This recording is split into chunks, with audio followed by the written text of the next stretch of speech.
क्या हो अगर किसी की सैलरी रातों रात बदल जाए। सुनने में अजीब लगता है ना, पर भारत में करोड़ों सरकारी कर्मचारियों और पेंशनर्स के लिए ये सच होने वाला है।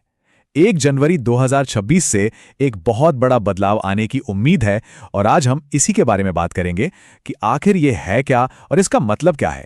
देखिए, ये कोई छोटा-मोटा बदलाव नहीं है। हम बात कर रहे हैं 1 करोड़ 10 लाख से भी ज्यादा लोगों की। इसमें टीचर्स हैं, सैनिक हैं, क्लर्क हैं, मतलब वो सभी लोग जो देश की सेवा कर रहे हैं या कर चुके हैं। और जाहिर है, इस बदलाव का असर उनके घर के बजट से लेकर उनके भविष्य की योजनाओं तक हर चीज पर पड़ेगा। तो सबसे बड़ा सवाल यही है कि भाई सैलरी बढ़ेगी तो कितनी, और ये तय कैसे होता है। ये कोई जादू की छड़ी घुमाने जैसा नहीं है, इसके पीछे एक पूरा गणित है, एक पूरा सिस्टम काम करता है। तो चलिए इस पहेली को सुलझाते हैं और देखते हैं कि ये पूरी कैलकुलेशन आखिर होती कैसे है। इस सारी कैलकुलेशन के दिल में एक बहुत ही जरूरी शब्द है, फिटमेंट फैक्टर। अगर ये समझ आ गया तो समझिए पूरा खेल समझ आ गया। ये वो चाबी है जिससे नए वेतन का ताला खुलता है। तो फिटमेंट फैक्टर को आप एक सैलरी मल्टीप्लायर की तरह देख सकते हैं। ये बस एक नंबर है जिससे मौजूदा बेसिक सैलरी को गुणा यानी मल्टीप्लाई किया जाता है, और जो नतीजा आता है वही नई बेसिक सैलरी की नींव बनता है।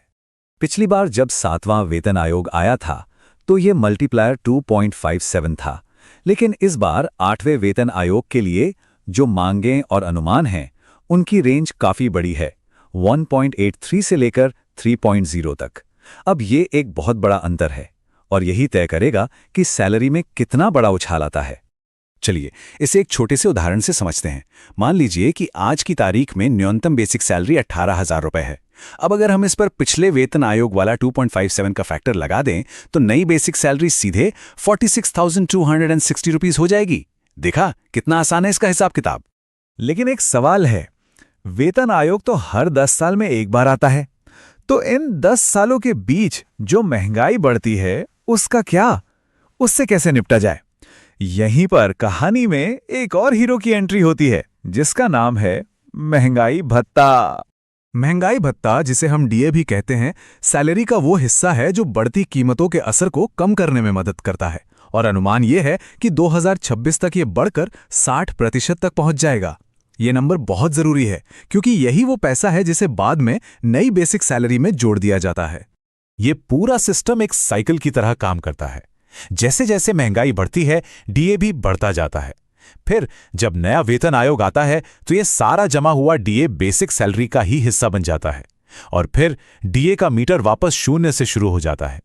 ये एक तरह का रीसेट बटन है जो हर 10 साल में दबता है। लेकिन ये पूरी कहानी सिर्फ पैसों और आंकड़ों की नहीं है दोस्तों। ये उन लोगों की भी है जिन्होंने अपनी पूरी जिंदगी देश की सेवा में लगा दी।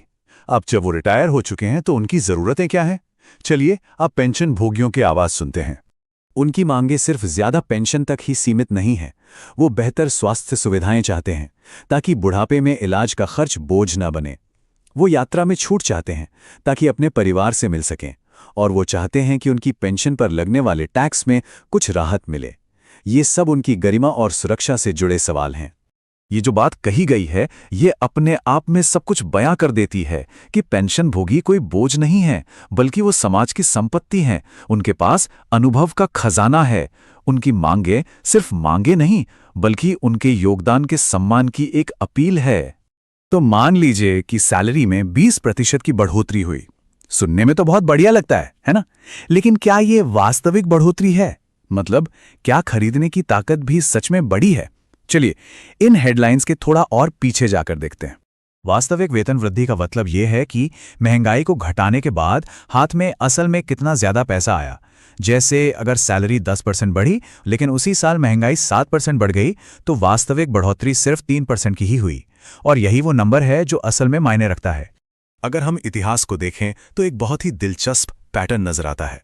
छठे वेतन आयोग ने कर्मचारियों की खरीदने की ताकत में जबरदस्त उछाल दिया था, लगभग 54%। लेकिन 7वें आयोग में ये बढ़ोतरी काफी कम होकर सिर्फ 14% रह गई। अब सबकी नजरें 8वें वेतन आयोग पर टिकी हैं। क्या वो बीच का कोई रास्ता निकालेगा? तो आखिर में सवाल यही बचता है, क्या 8वां वेतन आयोग देश की आर्थिक हकीकत और 1 करोड़ से ज्यादा लोगों की उम्मीदों के बीच